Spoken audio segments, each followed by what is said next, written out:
Kwentuhang aswang tayo ngayon tungkol sa naging karanasan ko noon. Namasyal kami sa lugar na yun. Wala lang. Kasi napakaganda ng paligid. Alam nyo ba, habang nag-stroll kami at nag-observe sa paligid, ay napakatahimik.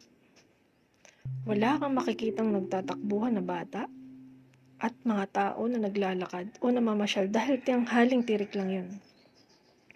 Wala ka ring maririnig na tahol ng aso, ngiyaw ng pusa, maliban sa manok.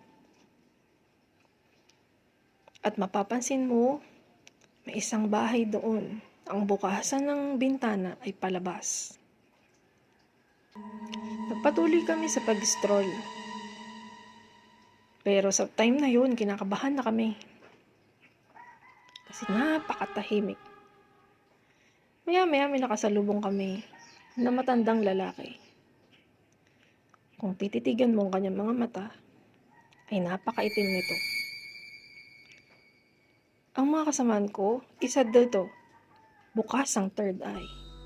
Nakita niya ang aura nito at napakaitim. Nakita niya rin ang refleksyon ng mata.